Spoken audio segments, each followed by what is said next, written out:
Thank you very much, police band. Thank you very much. Thank you very much. Thank you very much. Thank you very much.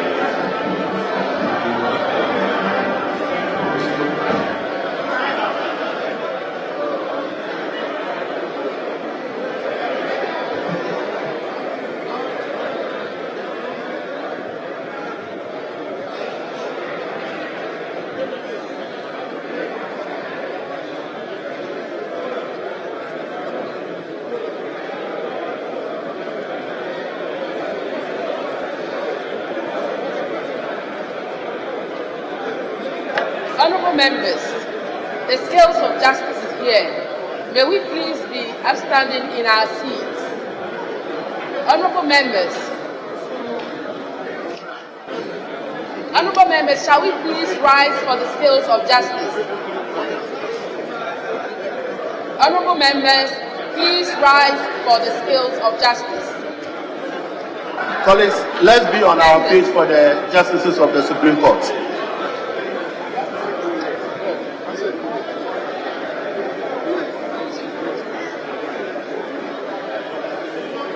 Honourable members, the scales is approaching. Can we please have some silence on the floor?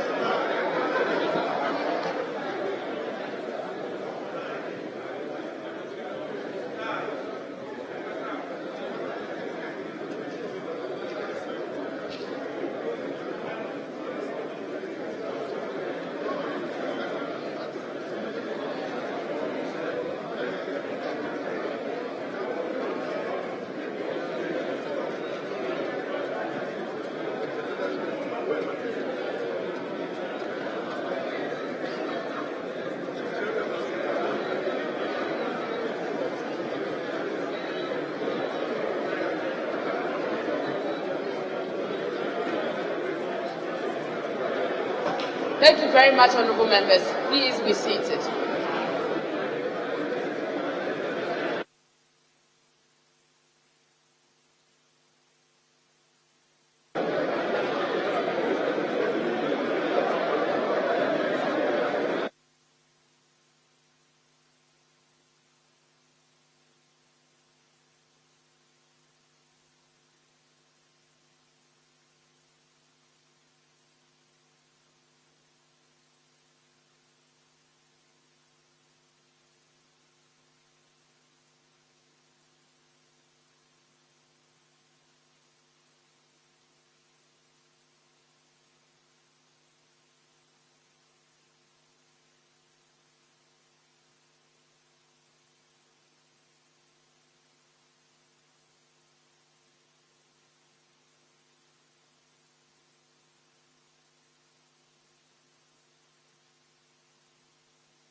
Okay, like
Mr. Speaker,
Honorable members, please resume your seats.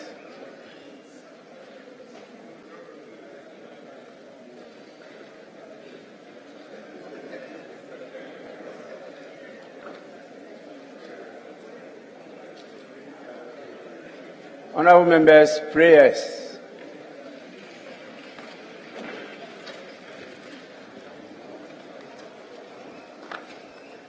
Almighty God, we humbly beseech thee to look with favor upon this Parliament of the Republic of Ghana. Grant that it may perform its high duty as in thy sight. Give divine guidance to the President of the Republic. Endow members of Parliament and ministers of state with discernment and vision, integrity and courage, that through the labors of government, this land and people may be well and truly served, and their good purposes for the common human life be realized in our midst. O God, grant us a vision of our country, fair as it might be, a country of righteousness, where none shall wrong his neighbor, a country of plenty, where evil and poverty shall be done away with, a country of brotherhood, where all success shall be founded on service and honor shall be given to the deserving, a country of peace, where government shall rest on the will of the people and the love for the common good. Bless the efforts of those who struggle to make this vision a living reality. Inspire and strengthen our people, that they may give time, thought, and sacrifice to speed the day of the coming beauty of Ghana and Africa. Amen.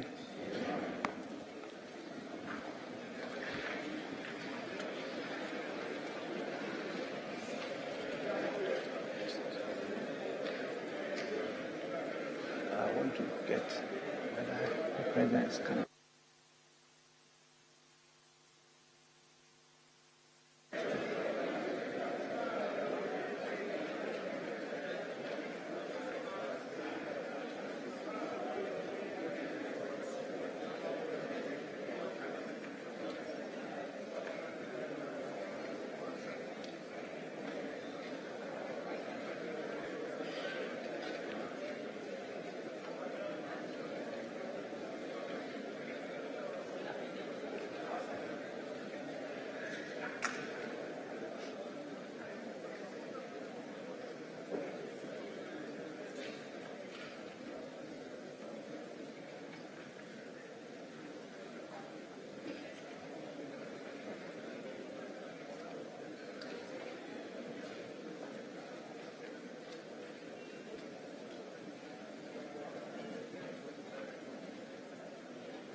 Honorable members, may I invite the Honorable Majority Leader and the Honorable Minority Leader to join me to receive His Excellency the President at the Central Lobby.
Honorable members,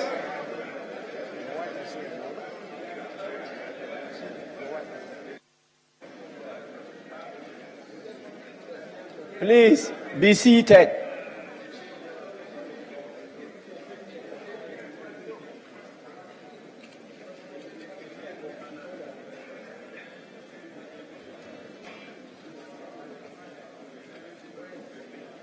Honorable members,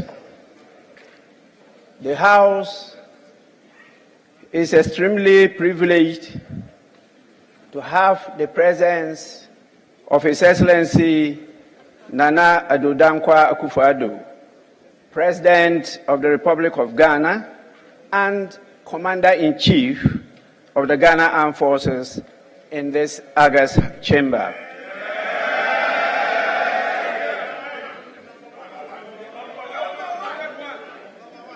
His Excellency the President is here in accordance with Article 67 of the Constitution of the Republic of Ghana to deliver a message on the state of the nation to this honorable House.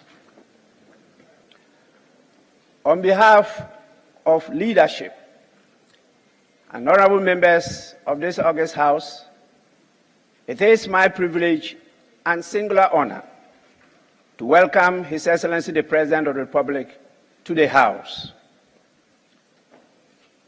Honorable members, before I invite His Excellency the President to deliver the message on the state of the nation, I shall recognize the presence in this august chamber of the following distinguished personalities. We are blessed with the presence of the following persons: Her Excellency Mrs. Rebecca Akuffo Addo, First Lady of the Republic.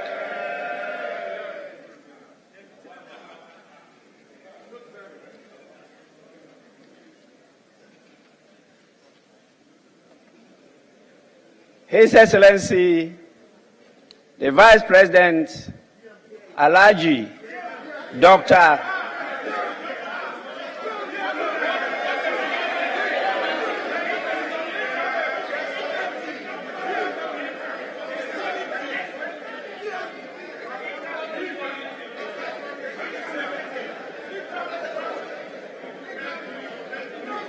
Honorable members, may we have some silence.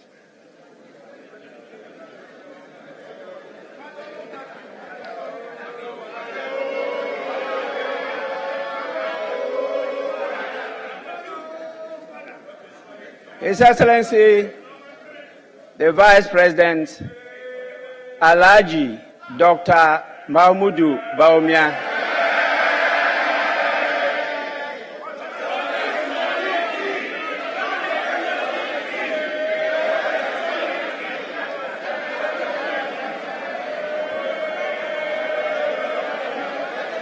Honorable members,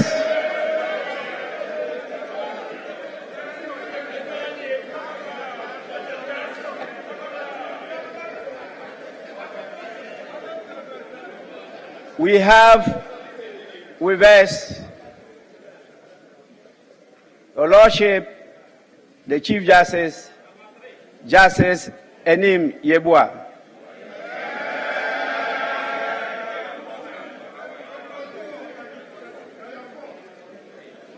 And we have Madam Alice Ajua Yunus, the spouse of number 3.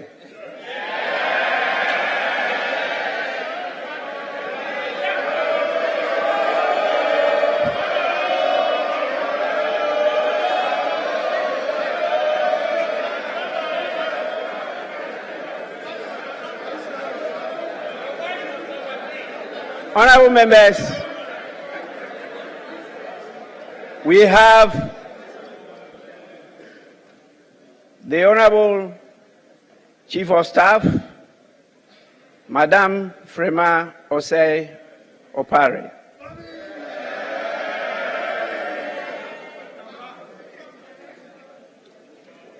You know, she is the most senior-most of my wives.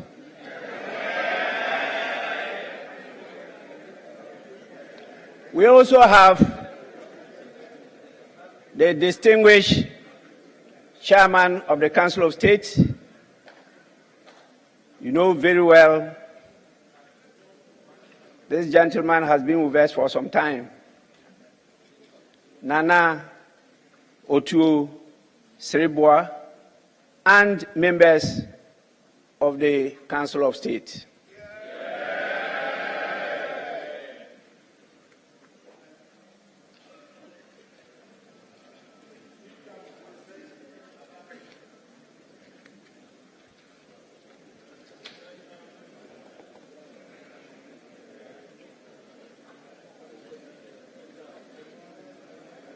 Our revered members of the National House of Chiefs, Nimen, Namen, Nananum, Togbe, Namine, they are all present here with us.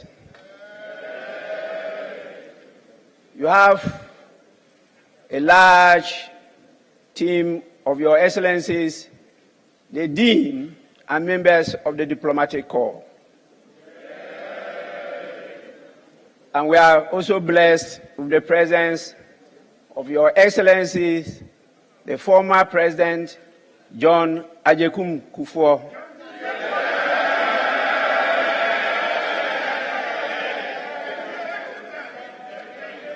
And we have Your Excellency, the former President, John Dramani Mahama.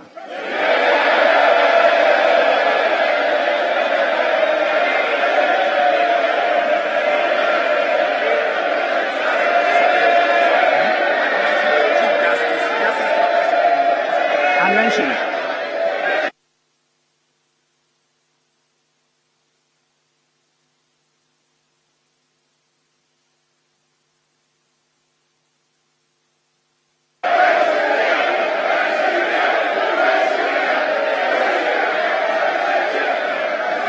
Honorable members,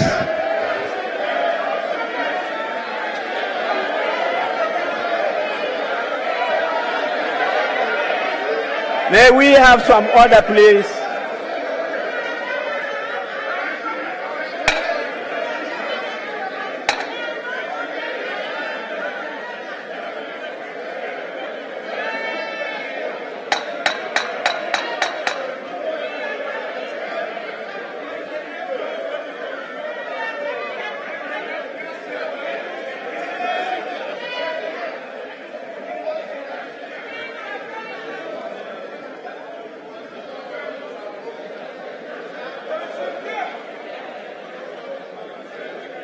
Honorable members, let me, before I proceed, apologize to my lords, the justices of the Supreme Court, for not mentioning them appropriately. I acknowledge your presence, my lords.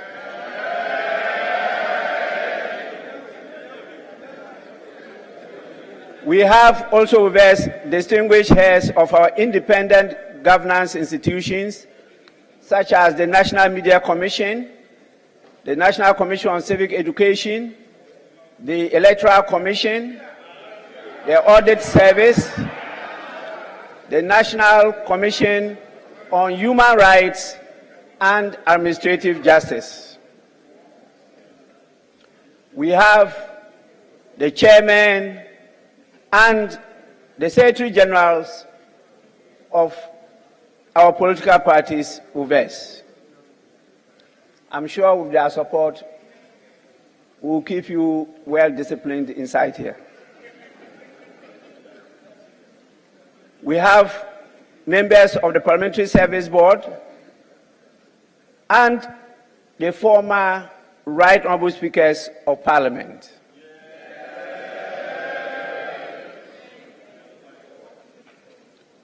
We have our distinguished former clerks to Parliament, particularly the veteran SN Dakwa, who started it all with KN Ayinsu before we gained independence. He is here with us. I hope you are learning from his pen. He has written a number of books on how Parliament works. We have our development partners with us,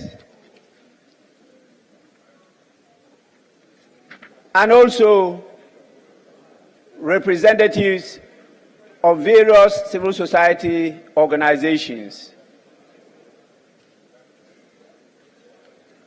You know, on a daily basis, we have a very important partner present in the House and also in all our constituencies. I'm referring particularly to our friends from the media. They are here with us. And whatever you do here will be linked to your people in your constituencies.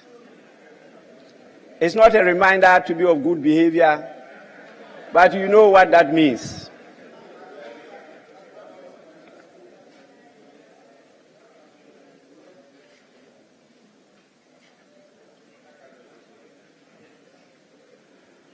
Honorable members, I now have the greatest pleasure to invite His Excellency the President to deliver his message. Your Excellency, you may do so now.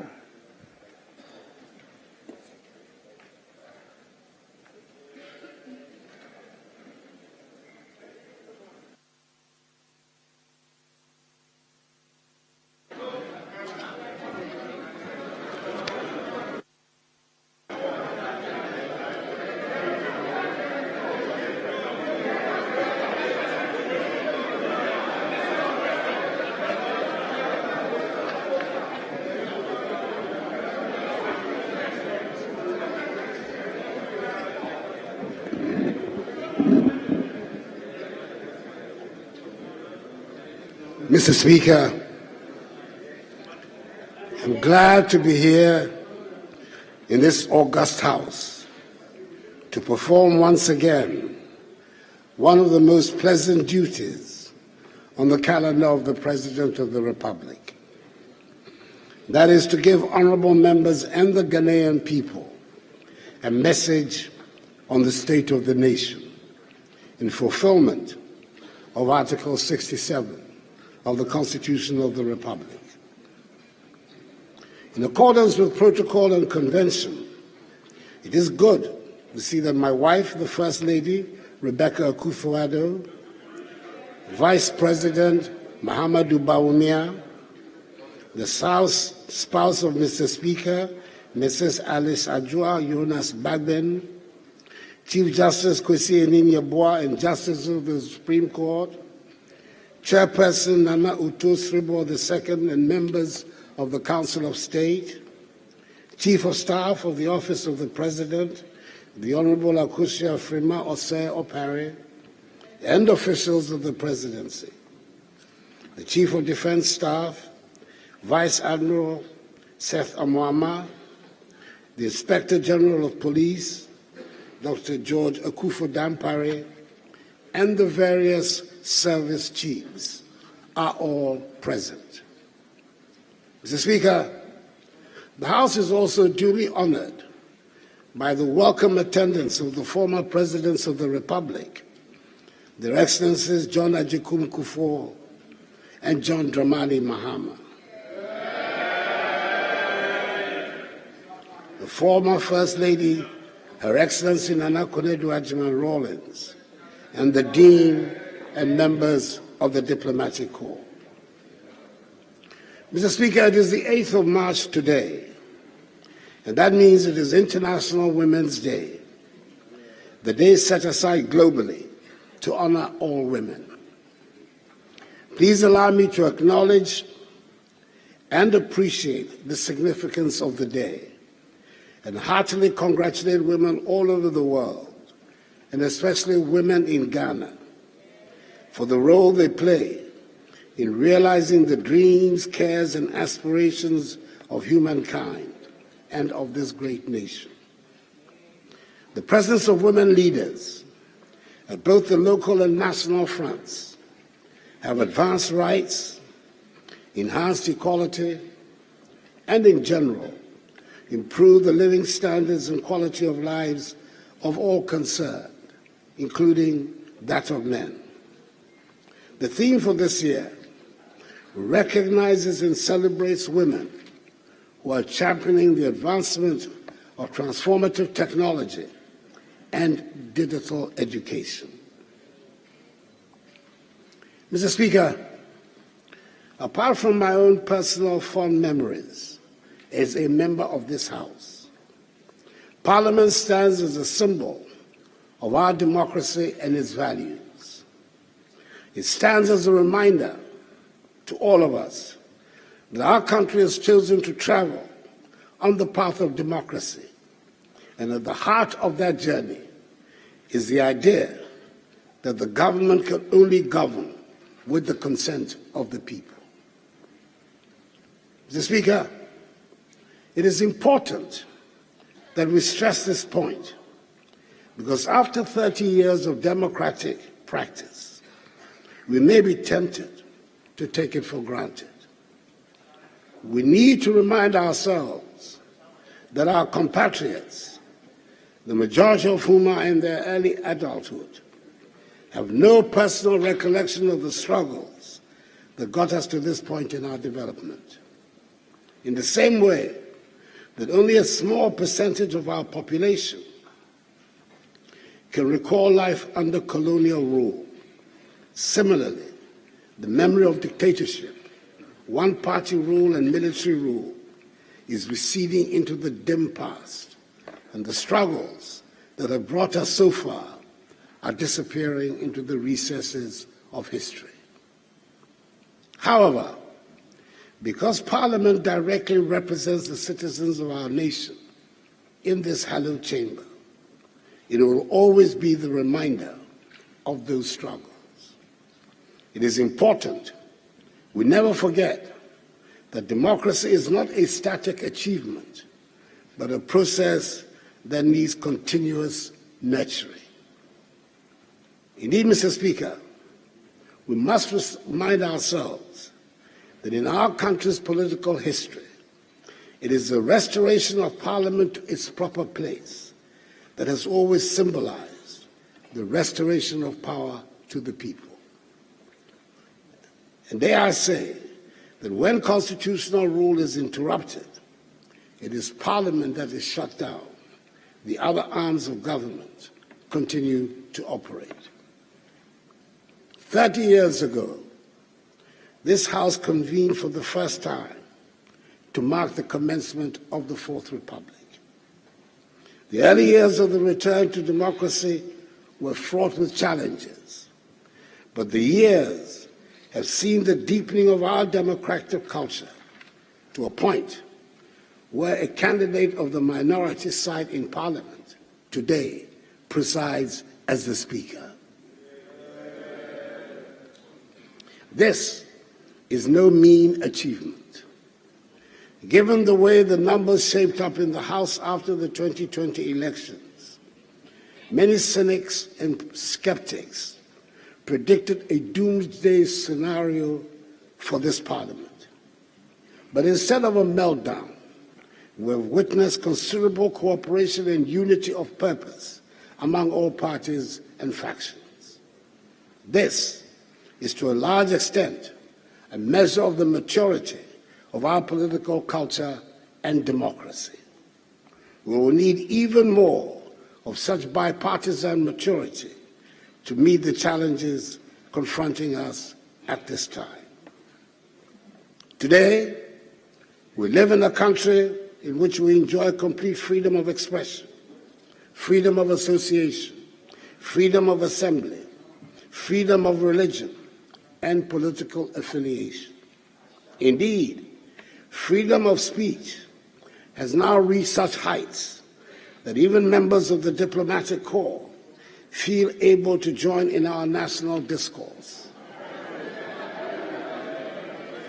and pronounce on matters that will be problematic for Ghanaian diplomats in their countries of origin. Nevertheless, Mr. Speaker, it seems to me the important thing in our free speech environment is actually to try and hear each other instead of raising the decibel level of our individual points of view. Mr. Speaker, to come before this House to deliver a message on the state of the nation is a symbol and practical demonstration of accountability. And I have always treated the occasion with the utmost respect. This address offers us, as usual, the opportunity to provide an honest assessment of our country's situation and seek the support of all in addressing it with hope and confidence. Mr. Speaker, when we make an assessment of what the state of the nation is, it will necessarily have to include what state it was in yesterday, the state it is in today, and what state it will be tomorrow, based on reasonable grounds of expectations. How far back should we be looking to make a judgment on the state of affairs today? Mr. Speaker, I believe that the issue above all that is quite properly dominating the concerns of all Ghanaians is the gravity of the economic situation of our country and how we can quickly stabilize the economy and work our way back to the period of rapid economic growth. Our currency has been buffeted, our inflation rate has been very high, and for the first time in our lives, debt exchanges have become the language of everyday conversation. As such, Mr. Speaker, I wish to make a departure from the usual format of messages on the state of the nation and concentrate predominantly on the economy, which will enable me nonetheless also to make some statements about the state of our agriculture, education, energy, health, infrastructure, mining, tourism, and security. This is not to belittle the contribution of the other sectors to the growth of our country, but I believe the exigencies of the moment justify the position I am taking, particularly as all sector ministers continue to provide official updates on happenings in their respective sectors. I've said, and many others, including the managing director of the IMF, have said that our economy was doing well until COVID-19 and the war in Ukraine. Was doing well until COVID-19 and the war in Ukraine took us off course.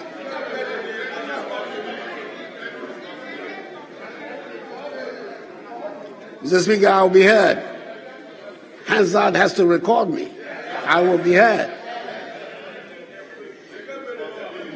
Maybe because of the severity of the present difficulties, or maybe because it suits their preconceived agenda, some people are unwilling to accept that we were on a good trajectory until the arrival of COVID-19. The Ghanaian people, however, accepted this proposition as evidenced in the results of the 2020 presidential election, which were unanimously endorsed and upheld by the 7-member panel of the Supreme Court. Mr. Speaker, allow me to go on a short trip down memory lane and remind ourselves what things look like back at the beginning of 2020, when I came to this House to give an account on the state of our nation. This is what I told this House on 20th February 2020, and I quote, Mr. Speaker, in 3 years, we have reduced inflation to its lowest level, 7.8% in January 2020, since 1992. For the first time in over 40 years, we've had a fiscal deficit below 5% of GDP for 3 years in a row. For the first time in over 20 years, the balance of trade, that is the difference between our exports and imports, has been in surplus for 3 consecutive years. Our current account deficit is shrinking, interest rates are declining, and the average annual rate of depreciation of the cedi, as it is lowest for any first-term government in the Fourth Republic. Our economic growth has rebounded to place Ghana among the fastest-growing economies in the world for 3 years in a row, at an annual average of 7% GDP growth, up from 3.4% in 2016. The lowest Honourable in members, 3 please, decades. may we listen in silence. Please, it's my duty to protect our guests, and I will do so without fear or favour. The international investor community has recognized the development, resulting in Ghana today being the largest recipient of foreign direct investment in West Africa. The sovereign credit rating agencies have upgraded our ratings and also improved the outlook for this year, notwithstanding the fact that it is an election year, unquote. Mr. Speaker, that was where we were at the end of February 2020. 3 weeks after this speech, in which I expressed our sympathies and solidarity with China on the difficulties they were having with the new virus, our world changed.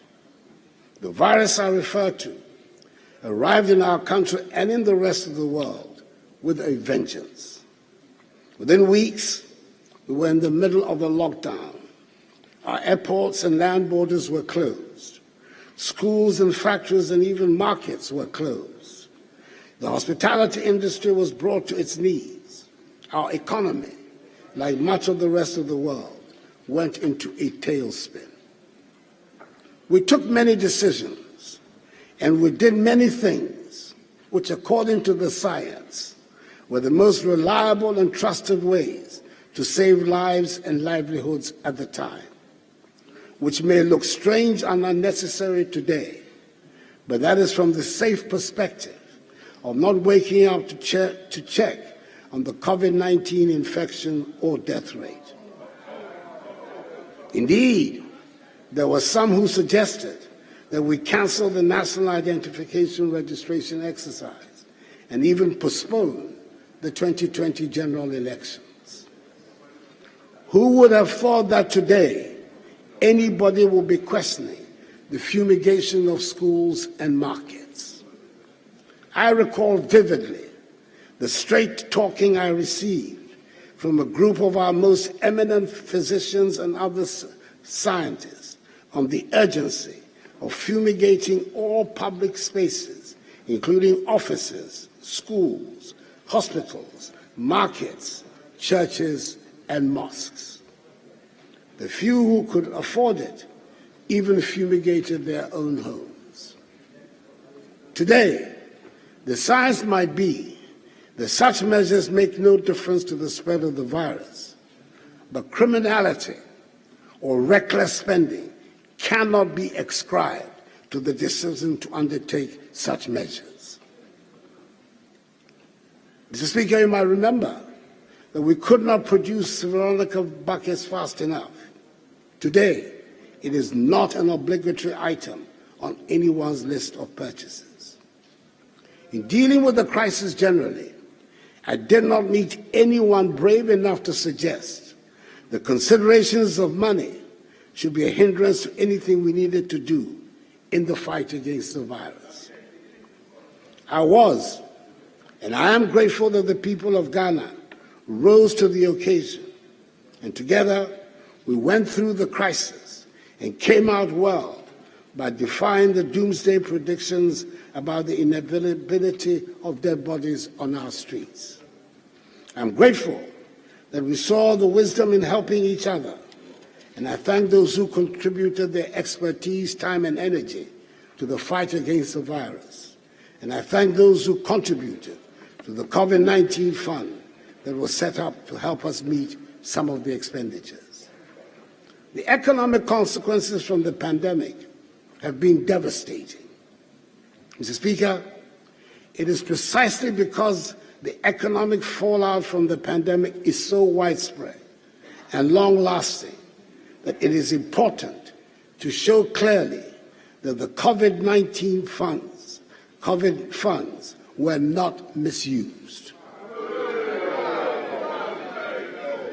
It is critical that we do not lose the confidence of the people that a crisis that they were led to believe we were all in together was abused for personal gain. Mr. Speaker, it was government that asked for the COVID funds to be audited, and I can assure this House that nothing dishonorable was done with the COVID funds.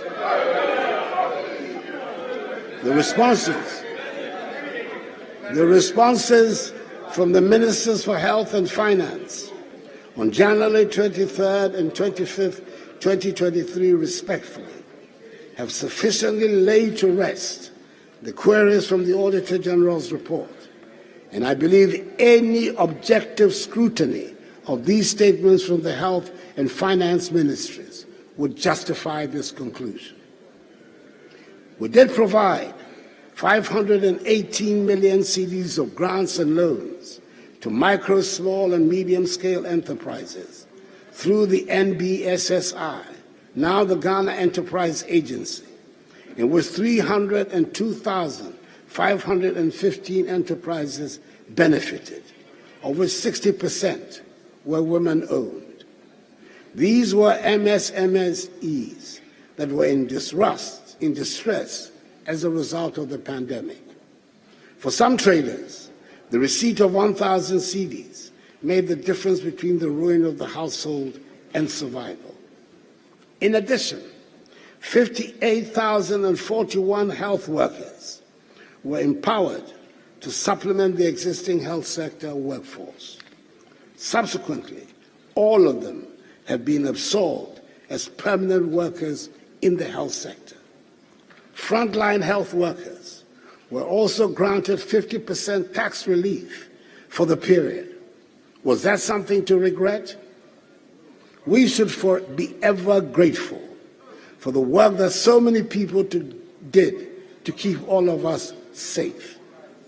All households enjoyed free water supply and huge discounts on electricity bills because access to water was a necessity to ensure people adhere to hygiene practices, and access to electricity was important as everybody was encouraged to stay at home. It also provided an economic cushion to protect lives and livelihoods at a time of difficulty. Today, the government's support for utility bills is being projected by some as a waste, or to use that word so beloved of some commentators, profligate. Mr. Speaker, the government took a deliberate decision to try and keep the inevitable disruptions across all our lives down to a minimum in the education sector by opening schools and education institutions as soon as it was made safe to do so. It was an expensive undertaking and not universally popular. But faced with the prospect of a whole generation of our children losing irreplaceable years of education, and the real likelihood of many of them dropping out of school, however, forever, we took the brave decision to open the institutions. Even then, it is worth pointing out that the school year has not yet fully returned to the predictable pre-COVID calendar. After the event, some might be tempted to forget the volumes of sanitizer and other logistics it took to keep the schools open and safe. In much the same way as some might now choose to forget the vitriol that came from some who should have known better, threatening hell and damnation when, according to them, the children start dying in the schools. Mercifully, we did not lose a single child to COVID in school. I would like to suggest that with the best will in the world, Mr. Speaker, no auditor can put a figure on the cost of keeping the children in school safely during that crisis, nor the continuing cost of the effect of the pandemic on our young children. Not the financial cost, not the emotional cost, and certainly not the social cost. But we must thank the Almighty that we have survived to repair the damage and begin to rebuild our economy. Beyond the use of COVID funds, there are legitimate questions being asked about how the country's debt situation got to where it is. Mr. Speaker, let me state emphatically that we have not been reckless in borrowing and in spending.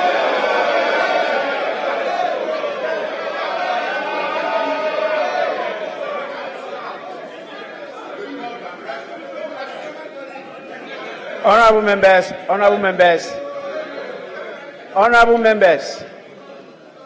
it's not yet your time to say, wait until that time arrives. Please, honorable members, I will allow spontaneous reaction to statements, but I will not allow debate of the statement. Your Excellency, you may proceed. It is worth noting that the debts we are serving were not only contracted during the period of this administration. Mr. Speaker, we have spent money on things that are urgent, to build roads and bridges and schools, to train our young people and equip them to face a competitive world. Considering the amount of work that still needs to be done on the state of our roads, the bridges that have to be built, considering the number of classrooms that need to be built, the furniture and equipment needs at all stages of education, considering the number of children who should be in school and are not, considering the number of towns and villages that still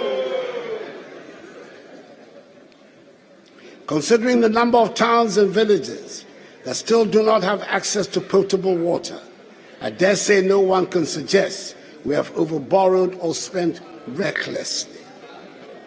Yes, I've been in a hurry to get things done, and this includes massive developments in agriculture, education, health, irrigation, roads,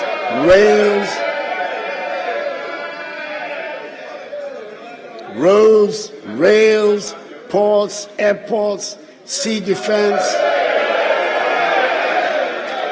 digitization, social protection programs, industrialization, and tourism. We can be justifiably proud of the many things that we have managed to do in the past 6 years. As I go around the country, I hear the pleas for more roads, schools, hospitals, and as the rainy season comes, I wish, as every other Ghanaian does, that we would have built more drains than we have. And I wish we have the resources to do more. And Mr. Speaker, I'm proud of the amount of work that we have done, especially in the road sector. Roads constitute the largest number of questions asked in this House by members of Parliament. A large amount of the monies we borrow are for road construction. Shall we dare stop constructing roads?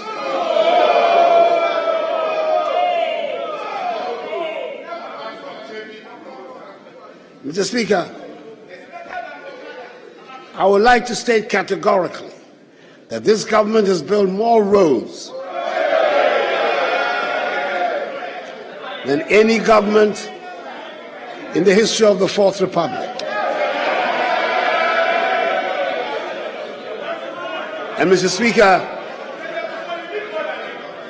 Speaker, the details of all these roads are attached in the annex to this message. I have done so because last year when I made a similar pronouncement, I was met with howls and gasps of incredulity from the minority benches. And so I thought it appropriate this time to present it as an annex to the statement.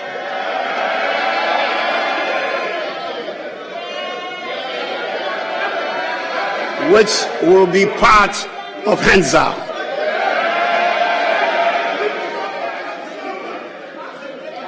Beyond the construction of roads, Mr. Speaker, this MPP administration has implemented successfully a national identification system with the Ghana card, constructed more railways than any government in the Fourth Republic, established the Zongo Development Fund to address the needs of Zongo and inner city communities.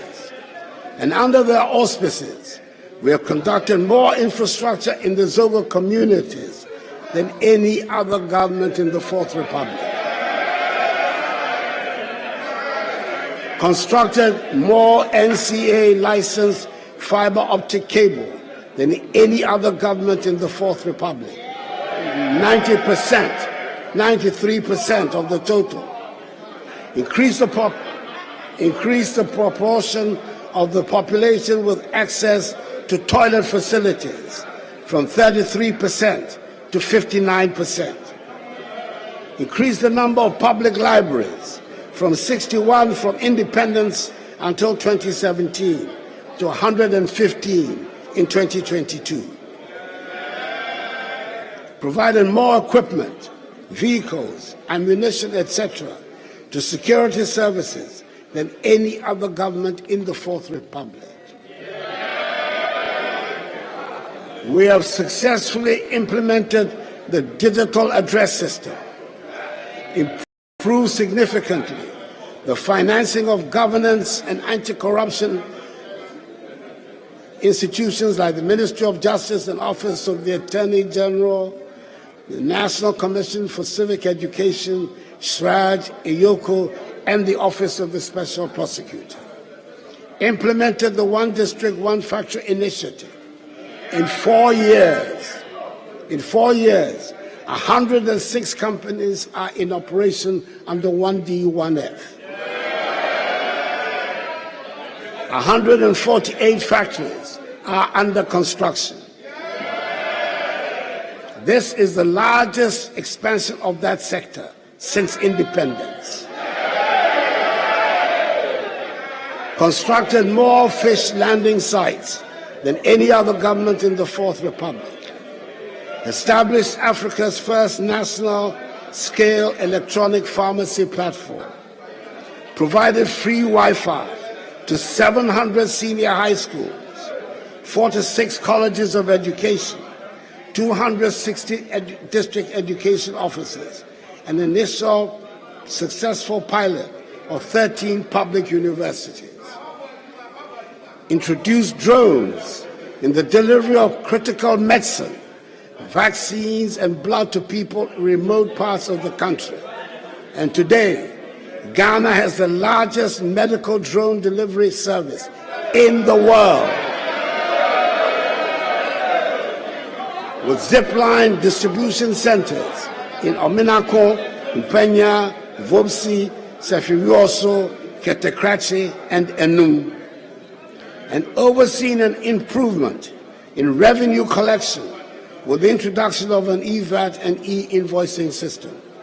For example, figures from 19 tax-paying companies onboarded onto the e-VAT system reveal total recorded monthly sales increasing from 222 million cedis in November 2021 to 720 million cedis in November 2022. Again, in December 2021, total monthly sales of 284 million cedis also saw a huge increase to 1 billion cedis in December 2022. Indeed, the evidence of how state funds have been used to improve our society is all over the country. No district or constituency has been left out. And I believe there are many Ghanaians who will vehemently disagree when some say there's nothing to show for all the funds that have been at my government's disposal. Mr. Speaker, I would like at this stage to brief the House on how the talks with the International Monetary Fund have been going since the announcement on 1st July 2022 of our intention to engage the IMF for a funded program. Mr. Speaker, having reached a staff-level agreement on 12 December 2022, after 5 months of intense negotiations and completion of most of the prior actions required under the agreement, we are on course for the IMF staff to present to the IMF Executive Board Ghana's program request for a $3 billion extended credit facility by the end of this month. Mr. Speaker, the 3-year IMF program, anchored on government's post-COVID-19 program for economic growth, aims at restoring macroeconomic stability and debt sustainability whilst protecting the vulnerable. It is a strong reform program which relies on front-loaded fiscal measures to increase domestic resource mobilization and streamline public expenditures to support inclusive growth and enhance social protection. Mr. Speaker, I thank the House for its support throughout this process, including the passage of key revenue laws. However, a few more of these measures, namely the Income Tax Amendment Bill, the Excise Duty and Excise Tax Stamp Amendment Bills, as well as the Growth and Sustainability Levy Bill, are outstanding, which need the urgent attention of the House and passage to complete the prior actions. This will put us in readiness for our presentation to the Fund Board, and more importantly, bolster our domestic revenue mobilization efforts. Mr. Speaker, it is clear that given the extent of the fiscal and debt sustainability issue we are addressing, fiscal adjustments and structural reforms are not sufficient for restoration of debt sustainability. A critical component of the measures we are implementing to address the current economic crisis is the debt operation, involving both domestic debt and external debt. The debt operation is aimed at returning the country to debt sustainable path by 2028 by reducing the debt to GDP ratio on a general classification basis and in present value terms from 103% in 2022 to 55% by 2028, and reducing the external debt service to revenue ratio from 29% in 2022 to 18% by 2028. Mr. Speaker, in order to achieve these goals, the decision was taken to execute a domestic debt exchange program, in addition to fiscal adjustment, external debt operation, and structural reforms. The participation rate of 85%, representing tendered bonds of 83 billion cedis out of the total eligible bonds of 97.7 billion cedis, constitutes significant success for the DDE program. The 83 billion cedis bonds that were successfully tendered also represents 64% of the outstanding domestic debt of 130 billion cedis at the end of December 2022, as pension funds have been expressly exempted from the DEP. I want to take this opportunity to thank organized labor, pensioners, pension fund managers, the Ghana Association of Banks, the Ghana Securities Industry Association, the Ghana Insurance Association, the Individual Bondholders and Retirees Forum, and all others who have contributed to make the domestic debt exchange program a success. Mr. Speaker, I know it has been said over and over again in the past weeks, but the voluntary nature of the DDE program bears repeating, as is the fact that the government is committed to honoring all coupon payments and maturities in respect of both old bonds and the new bonds, in line with government fiscal commitments. Mr. Speaker, we're also making progress on the external debt negotiations since the government announced an external debt service suspension on 19 December 2022 for certain categories of external debt to ensure an orderly restructuring. This suspension is an interim emergency measure toward a comprehensive external debt operation which will contribute to the restoration of our debt sustainability in line with our request for debt treatment under the G20 Common Framework. I want to express our appreciation to members of the Paris Club and to the People's Republic of China for the cooperation they have so far exhibited to us in attempting to reach an agreement and in their attempt to establish an official credit committee. We look forward to their fast-tracking the needed financing assurances for IMF approval. We are confident that with their cooperation, we will reach our March deadline for going to the fund. We remain resolute in our vision to restore macroeconomic stability and promote inclusive growth. Mr. Speaker, government recognizes that sustained growth must be deliberate, especially in a global landscape marked by forces of technology, trade, and intense competition. It requires a combination of leadership, social cohesion, and deep investments in core capabilities of people, firms, and institutions to harness our opportunities. That is why, together with our private sector counterparts, we're anchoring Ghana's medium-term growth drivers on competitiveness, integration, adaptation, and digital innovation, all aimed at raising per capita GDP from the current $2,500 to $4,500, aligning with the Ghana Beyond Aid Charter by 2020. Mr. Speaker, concluding the arrangements with the fund will not restore our fortunes overnight, but it will set us on the road to recovery. With fiscal discipline, we will regain the trust and confidence of our business partners and the investor community, which will give us space to continue our productive plans and policies. However, in addition to our engagement with the fund, we're also seeking and implementing some original and innovative ideas to try to solve our problems. For example, the gold purchase program by the Bank of Ghana and the gold for oil policy are creative uses of our resources, which are already bearing fruit. These policies are aimed at achieving two results that are critical to the health of our economy. Firstly, they will help us preserve foreign exchange, especially the US dollar.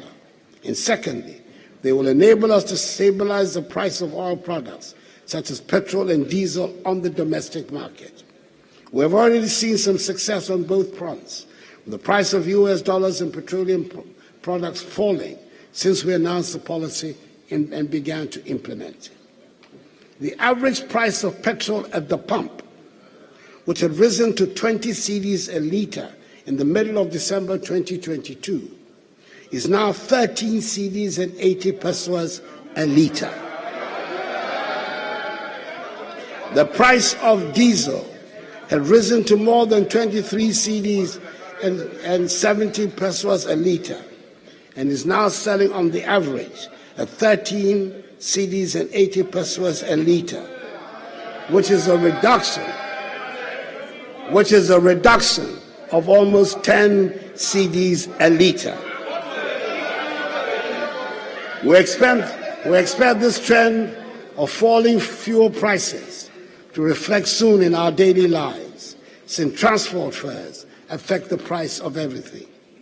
I hope the trend of prices going up and down, going up and coming down, become a regular feature of our retail economy, as being demonstrated in the fuel prices. Because as we all know, prices, especially of petroleum products, used only to go up in our country. I do worry about the extraordinary expenditure on security at our borders, but we do not have a choice but to spend resources to keep our borders safe. We dare not compromise on the safety and security of our nation. And my first responsibility as your Commander-in-Chief is to keep all of us safe. The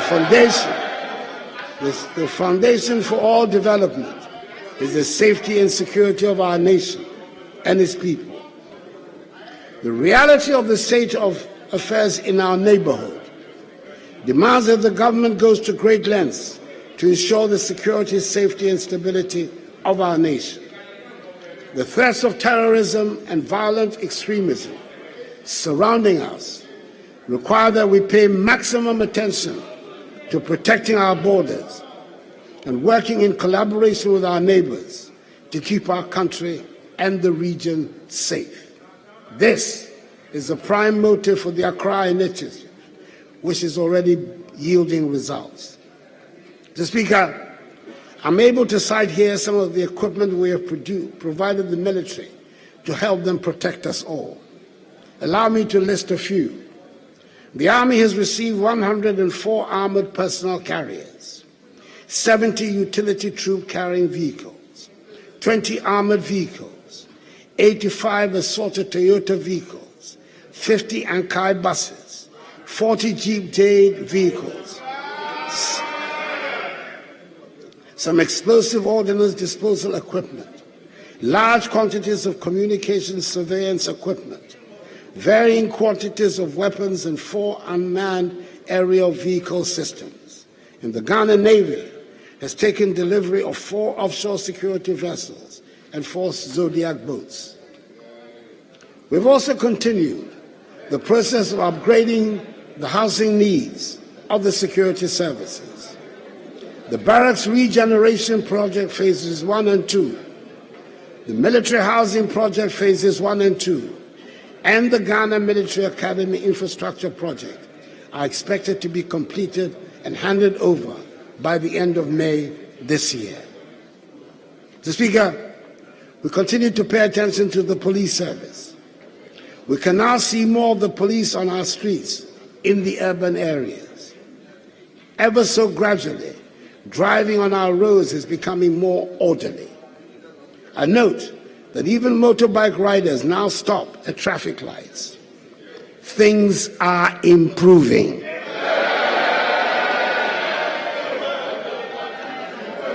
504 housing units comprising 72 one-bedroom and 432 self-contained units have been completed for the police service. Recently, I delivered 100 pickups, 600 motorbicycles, and 6 armored personnel carriers to the police service to boost operational capacity. For the first time in our nation's history, the police service has dedicated helicopters to help with its operations. Mr. Speaker, I must share some good news with the House. I am particularly proud of the dramatic intervention government has made to tackle the long-lasting and utterly disgraceful problem of dilapidated and inadequate number of courts in our country. Many of the courts have not been fit for purpose and do not provide suitable facilities for the efficient administration of justice. The inadequacy means that people have to travel long distances to gain access to courts.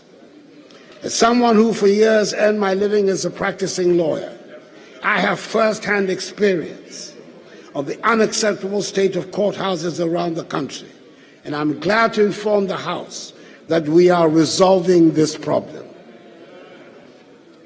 Through the Ministry of Local Government and the District Assembly Common Fund, government has embarked on the construction of 120 courthouses with accompanying accommodation for judges across the country. Indeed, 60 have been completed, and the others are at various stages of completion. For the first time ever, we have the happy situation of purpose-built courthouses with accommodation that are waiting for judges to be appointed to put them to use.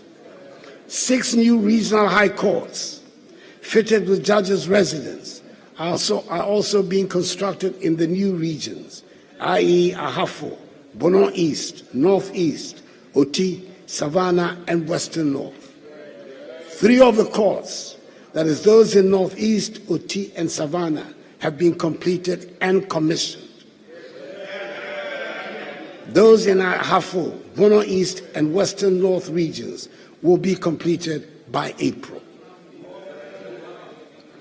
Mr. Speaker, I had the pleasant duty on 17th October 2022 to commission a new modern Court of Appeal complex in Kumasi, together with 20 townhouses and a guest house to serve as permanent residences for Court of Appeal judges based in Kumasi, who are mandated to handle appeals from the northern part of the country. The Asantehene Otumfuo Osei-Tutu II, who generously gave the land, was present at the ceremony. It is a truly magnificent sight, and I recommend it to honorable members who go to Kumasi to pay a visit and see it for themselves. In addition, 210 vehicles were earlier in 2022 distributed to all judges in the Supreme Court, Court of Appeal, Higher Court, and lower courts. Mr. Speaker, it is a well-known fact that in this administration, TVET and STEM feature frequently in all conversations about education. Technical and vocational education are being given the place of honor they deserve. Since the realignment and introduction of free TVET, enrollment in TVET schools has increased from 13,000 in 2021 to 47,000 today. And all the indications are that this is a trend that will continue. In 2022, the TVET service recruited 3,400 staff, the highest in the history of TVET in Ghana, to accommodate this development. I was told last week about one young person who was placed in Achimota School in the current school placement exercise and has turned it down to go to a STEM school. I think we are making progress. The strides we're making in education are already changing lives and changing the narrative. As of this year, nearly 2 million young people have benefited from the free SHS policy. Predictions that the policy would lead to a lowering of standards proved wide, very wide of the mark. On the contrary, the results under the free SHS have shown a systematic improvement, and as a result, 2 million young people have either found a way to further education, training, apprenticeships, or employment because of the free SHS policy. I'm proud of the additional educational infrastructure, especially the provision of ultra-modern classroom blocks for several schools, which are equipped with laboratories, ICT centers, and libraries. The establishment of 10 STEM centers across the country including one in Accra, to aid the study of engineering and robotics.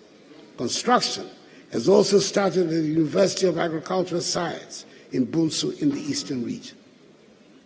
Mr. Speaker, apart from the enhancement of revenue and the judicious use of resources, we are all agreed that we need to do something about our huge import bill. Last year, I set up a 5-member ad hoc cabinet committee to work on a policy to enhance domestic production and export development with a 4-fold strategy. 1, reduce the country's import bill in the short, medium, and long term. Enhance domestic productive capacity in selected products. Generate widespread employment opportunities. And 4, diversify and expand our export capacity to Africa and beyond, especially through the vehicle of the African Continental Free Trade Area. In 2021, Ghana's total import bill was put at $13.7 billion United States dollars, according to GRA icons. On the evidence of existing local productive capacity, we have identified a list of 20 priority products in the categories of primary agricultural products, processed foods, and manufactured goods, where we can confidently enhance domestic production. Amongst these are rice, fish, poultry, fruit juice, sugar, tomatoes, vegetable oils, oil palm, fertilizers, pharmaceuticals, soaps and detergents, insulated wire, ceramic products, corrugated paper and paperboard, cement and clinker, and motor vehicles. The report on the implementation modalities to enhance domestic productive capacity in these products has been prepared, and once confirmed with your approval, the new Minister for Trade and Industry will roll out urgently a series of initiatives to implement the policy. I want at this stage to make mention of one particular program that has been introduced by the government to address the needs of the youth and women, the Youth Start program.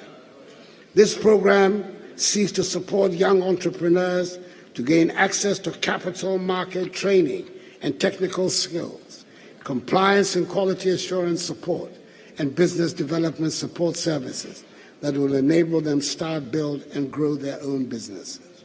Mr. Speaker, the Youth Start program was successfully piloted in 2022, with 70 youth-led businesses benefiting from the initial 1.98 million cedis.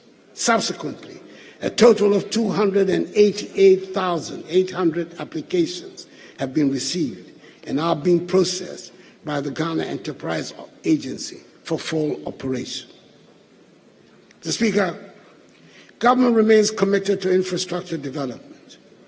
Working with the private sector, we continue to explore the use of public-private partnership arrangements as a financing alternative to the delivery of critical public infrastructure, such as the Accra-Tema motorway extensions, Accra-Takoradi motorway, and the Sogankope-Lome transboundary water supply projects.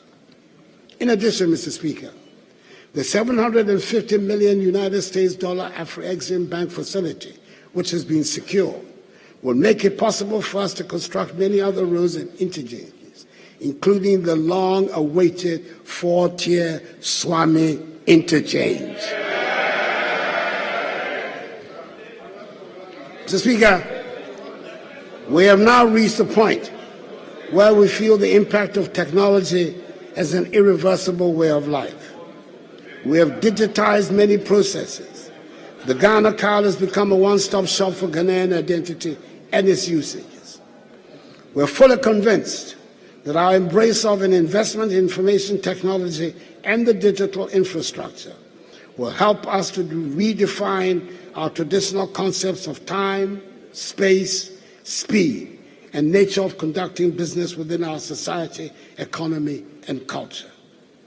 Information technology helps all segments of society to be integrated and transformed through connectivity, in facilitating the production, distribution, and consumption of information within the whole economy and society.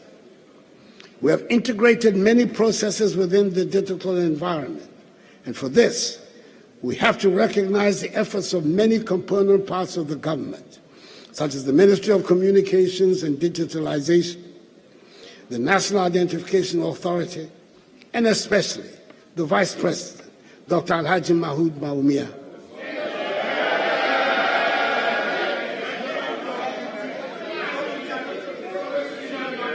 Who I understand has been nicknamed E. Bawumia.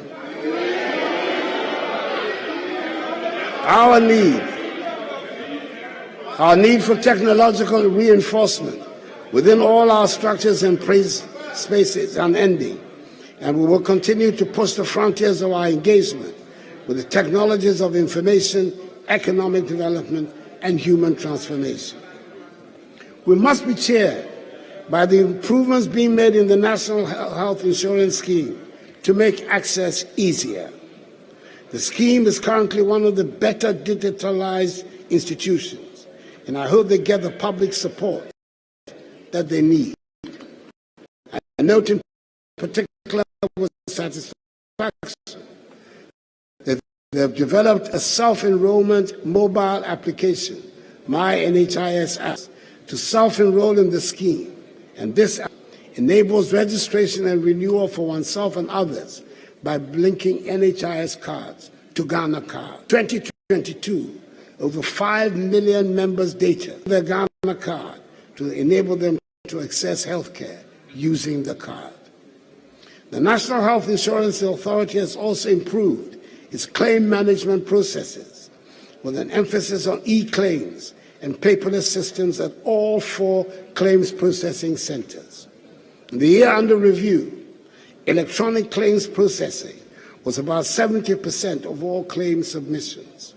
As of 31st December 2022, the scheme paid a total of 1.014 billion cedis to health service providers. Mr. Speaker, our drone delivery service is firmly established. In Ghana now has 6 centers for zipline drone services, making Ghana the largest aerial logistics distribution network in the world. Zipline, through the national scale drone delivery services, has delivered some 14.8 million units of life-saving medicals, vaccines, and blood products in Ghana by the end of 2022. Childhood vaccines top the list with the delivery of 8.3 million doses, followed by 2.05 million doses of COVID-19 vaccines.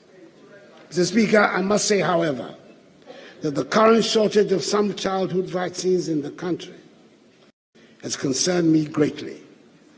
This shortage, if prolonged, will affect negatively Ghana's childhood immunization program, which has been recognized as one of the most successful in the world. The WHO has only recently expressed worry about a steady decline in measles vaccination coverage globally because of the concentration on the fight against COVID-19. In accordance with our desire not to become part of this global trend, government has taken steps to ensure the stocks of these vaccines are procured and supplied as a matter of urgency and emergency. The Ghana Health Service has developed an elaborate program to catch up on children who have missed their vaccine immediately stocks arrive. Mr. Speaker, I want to encourage all parents and caregivers to ensure that eligible children are vaccinated once this program begins. No child should be denied access to vaccination. Mercifully so far,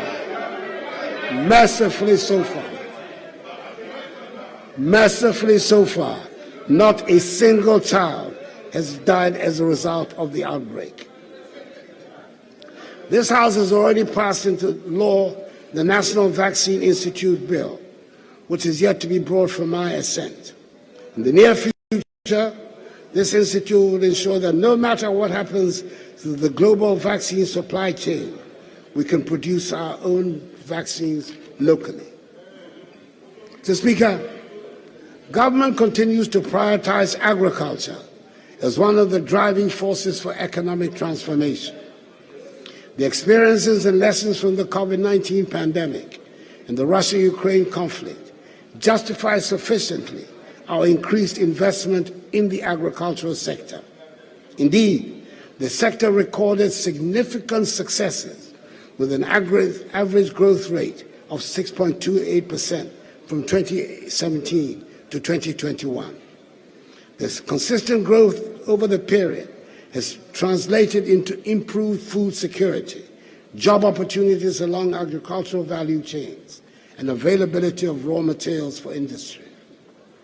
To address the vexed issue of post-harvest losses, we have constructed some 65 warehouses, with the remaining 15 at advanced stages of completion.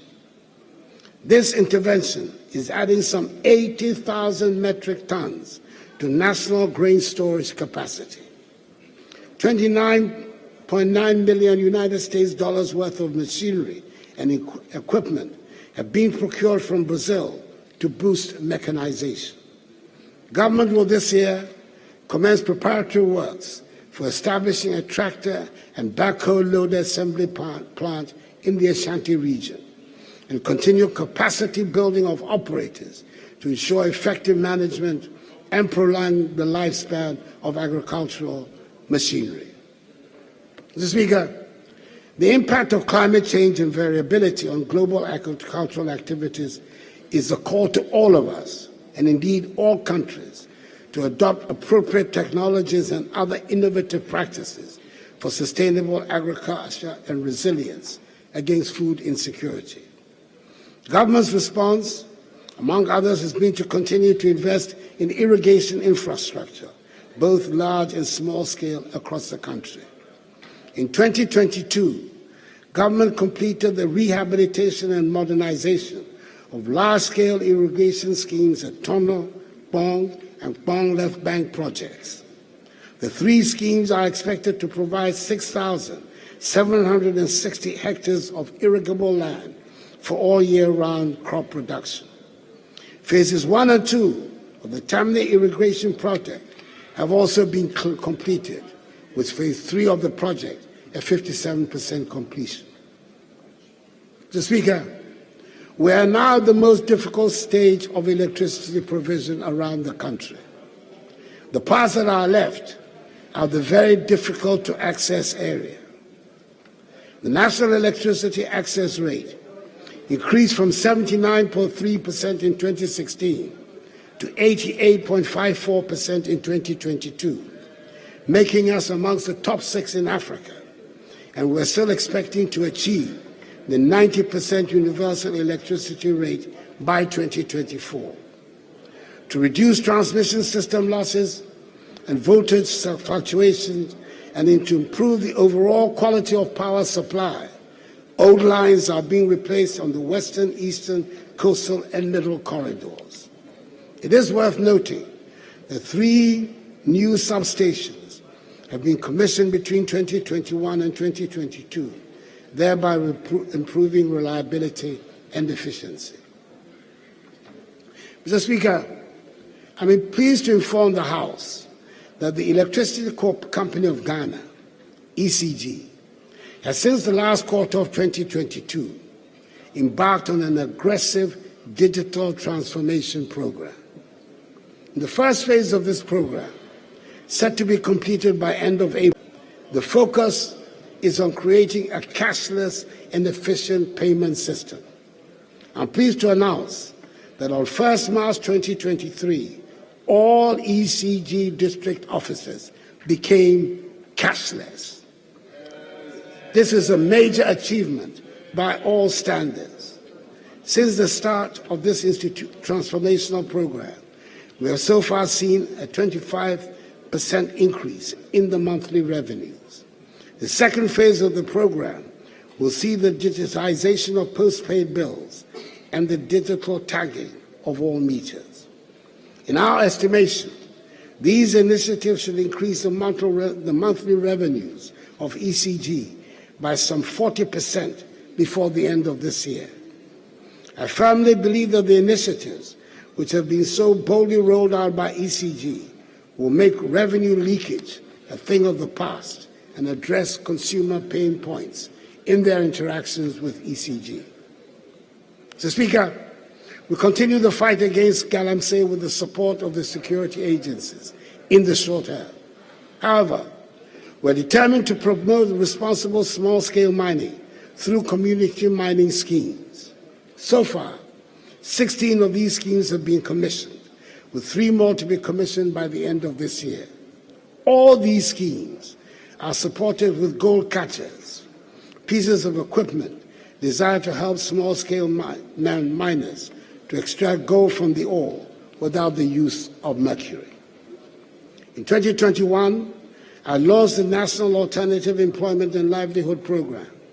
The program employs several youth in the production of seedlings and reclamation of degraded mine lands. Currently, reclamation is going over 1,000 hectares of degraded lands in Ashanti, Eastern, and Western North regions. Mr. Speaker, on the international front, I should state that having gained a seat as a non-permanent member of the Security Council for the years 2022 and 2023, Ghana, as one of 3 non-permanent African members, is working vigorously to push the African agenda, which includes the fight against terrorism and the reform of the UN Security Council. I'm pleased to state that good progress is being made on the reform of the UN Security Council. A U.S. president, for the first time in the person of President Joe Biden, and the French president, Emmanuel Macron, have both embraced the reform process. It is our hope that the leaders of the 3 other P5 members of the Security Council will soon do the same and help bring about this much-needed reform that will bring greater effectiveness to the work of the United Nations and the Security Council in the maintenance of international peace and security. We continue to be active members of the African Union and ECOWAS and support strongly measures both bodies have taken against unconstitutional changes in government in our region.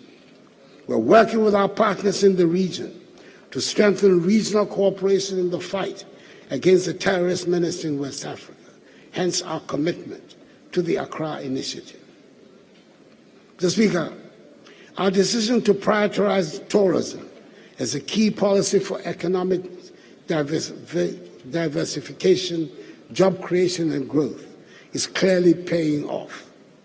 The World Economic Forum report of 2021 Travel Index ranks Ghana as the #1 tourism destination in West Africa.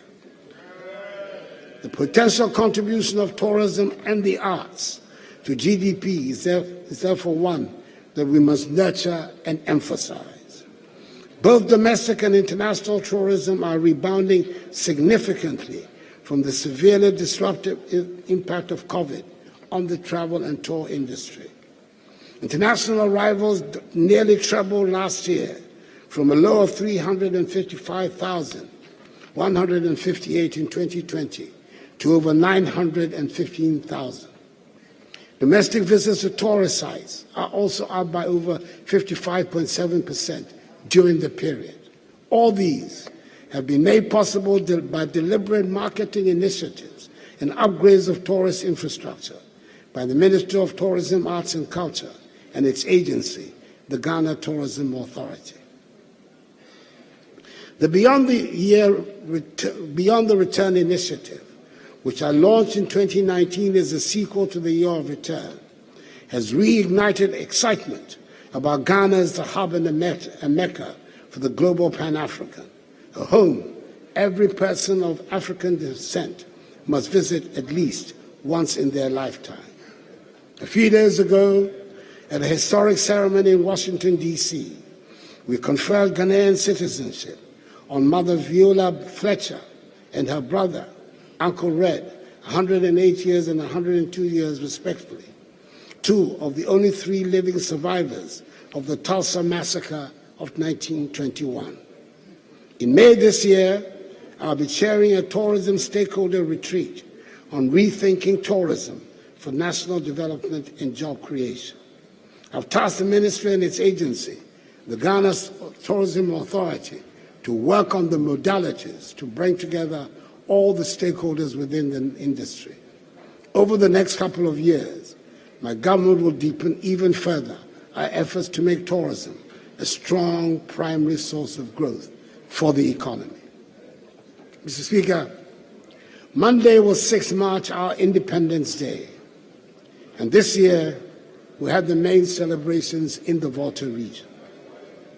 I made the decision to rotate the Independence Day anniversary celebration in order to enhance the cohesion and unity of our nation and to make it clear to all segments of our population that we are all part of the One Ghana project.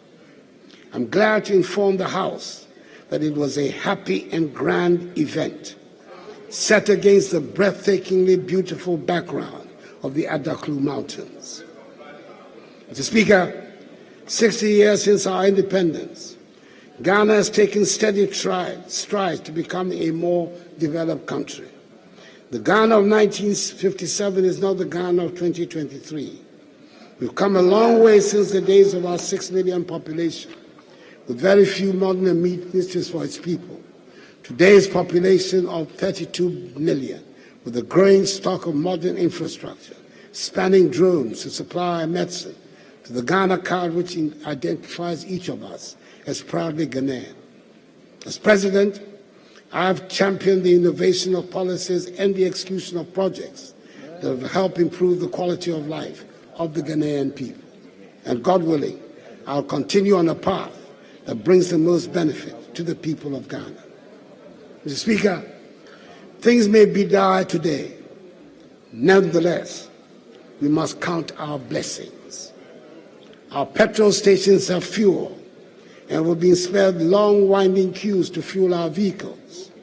Our markets and shops are, by the grace of God, well stocked, and we have not been faced with the prospect of the rationing of basic necessities such as fruits and vegetables. Our children's schooling has not been interrupted. We've continued to provide free SHS, free TVET, and paid teacher and nursing training allowances. Our electricity supply has been consistent, and we have been spared the hardship of doom so during such a trying time. Our country continues to be stable and at peace. Throughout history, there are many instances of nations going through periods where dark clouds create shadows that momentarily shield the yearned-for vision from sight. Such moments should not be ones in which despair takes over. Such moments call for strength of character, sense of purpose, and an abiding commitment to the general good. Mr. Speaker, honorable members, fellow Ghanaians, let us believe in ourselves and in our capacity to overcome the problems that are before us. This is a phase, and with every fiber of my being, I am certain that this too shall pass. We have done it before, and we will do it again. May God bless us all in our homeland, Ghana, and make her great and strong. Mr. Speaker, I thank you for your attention.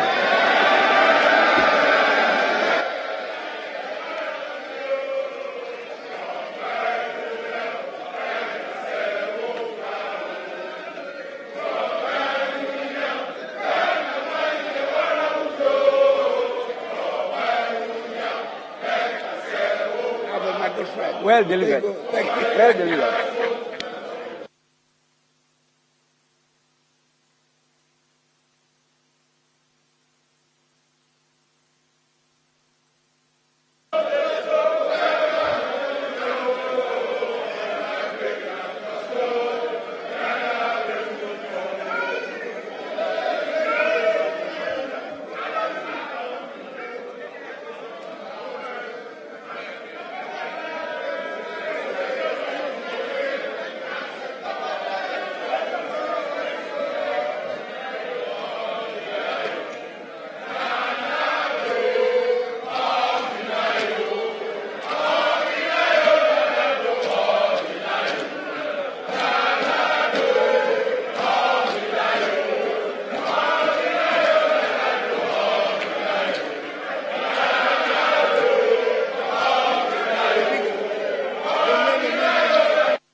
Honorable members,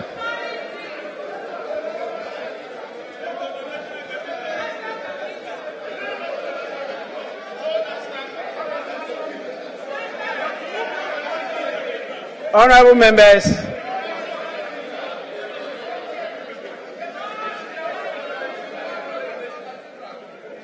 in accordance with Standing Order 58,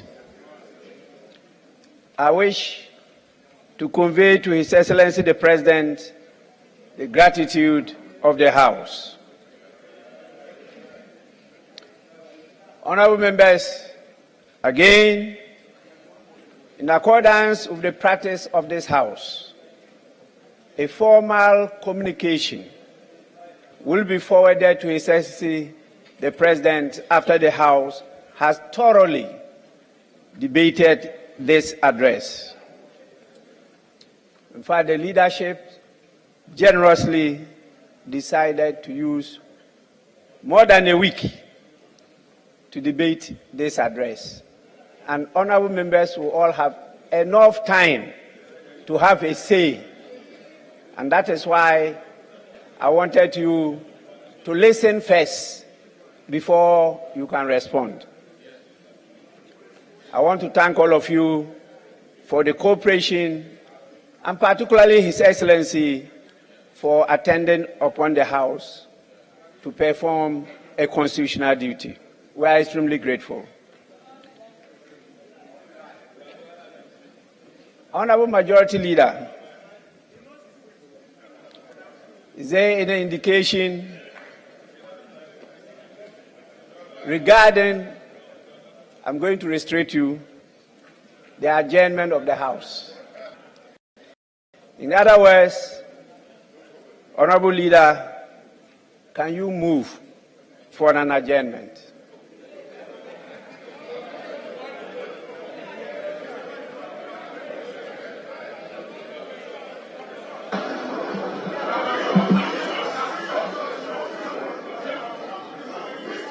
Speaker, we have listened to the President, who was on his feet for 1 hour, 20 minutes to indeed lead us on a path of righteousness to really identify where indeed we are as a country. The facts and figures do speak for themselves.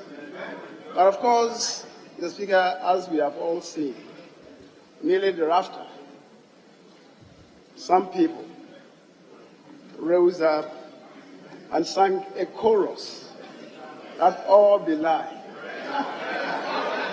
Mr.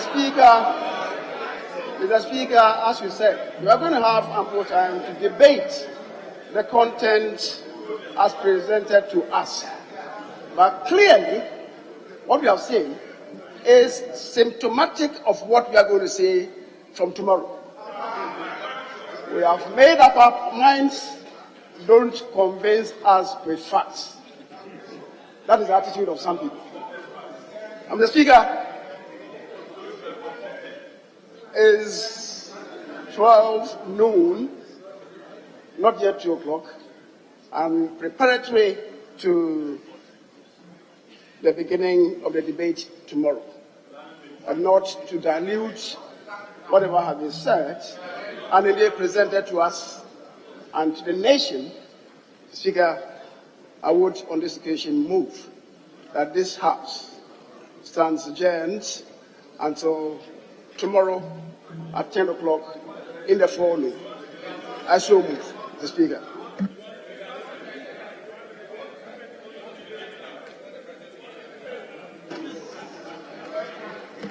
Yes, Minority Leader.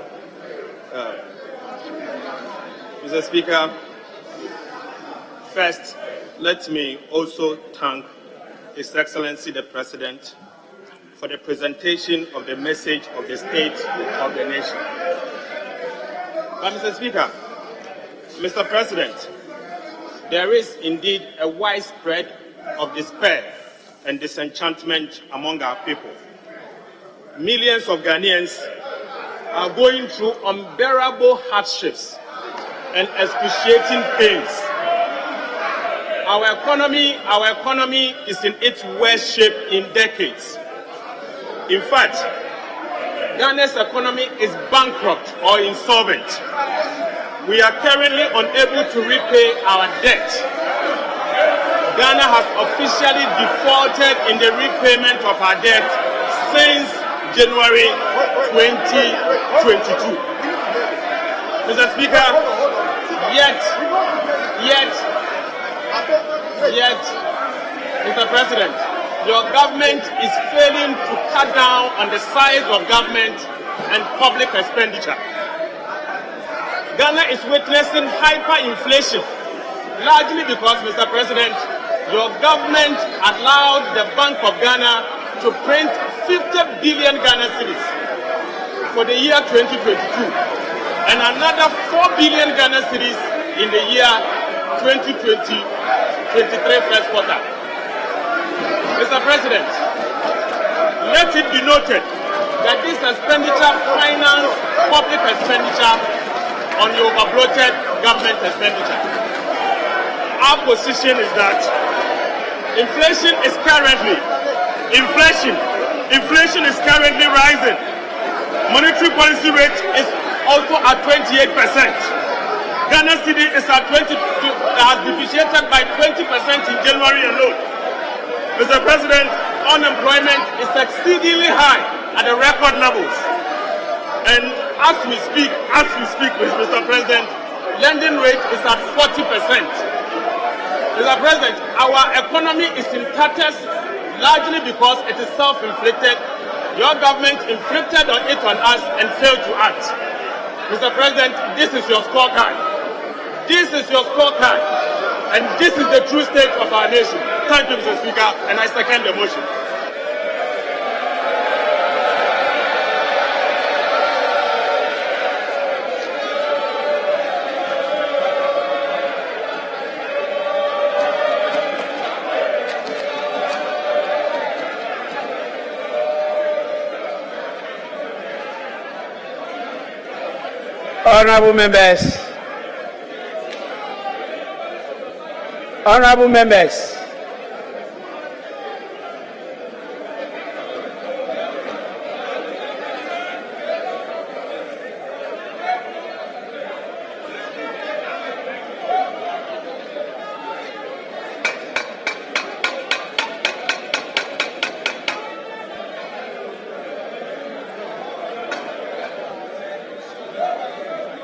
Honorable members, I'm sure you now see the wisdom in my earlier statement restricted them to just move the motion for adjournment.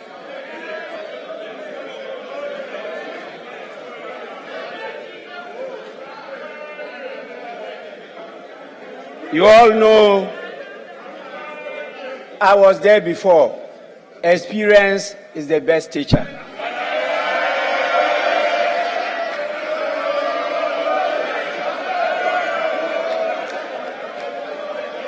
I now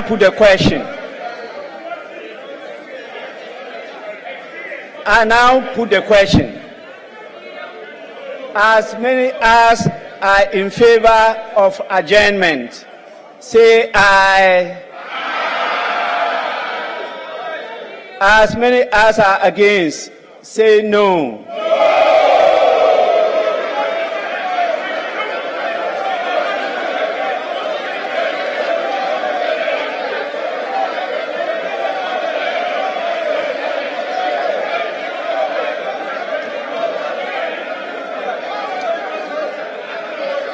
Honorable members,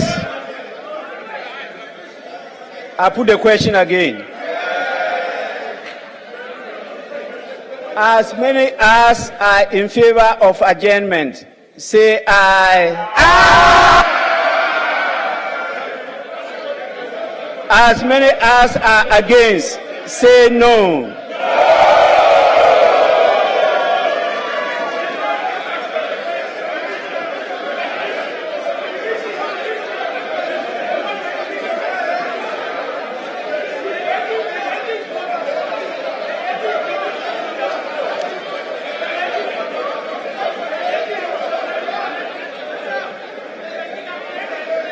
Honorable members,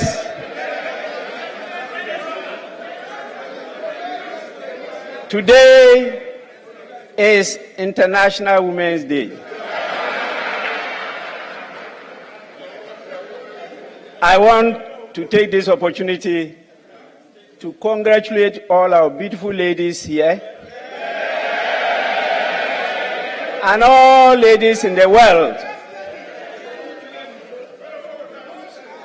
for partnering men to get us this far. I want to assure all the women that I am here for you.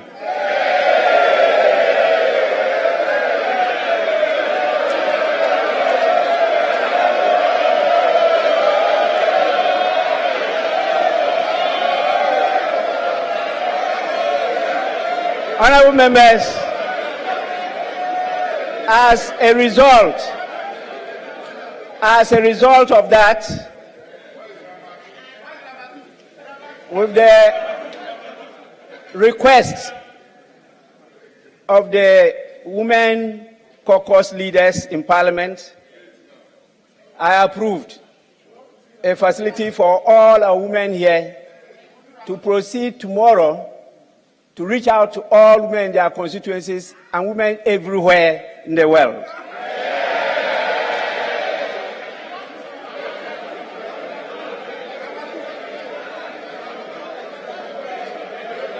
Honorable members,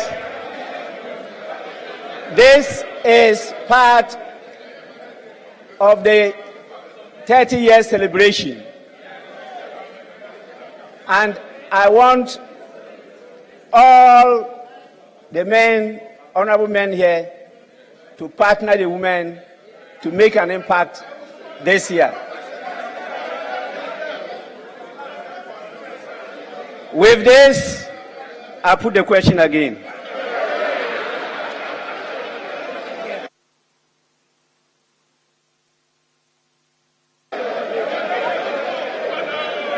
How many times you got? As many as are in favor of adjournment, say aye. As many as are against, say no. I think the ayes have it.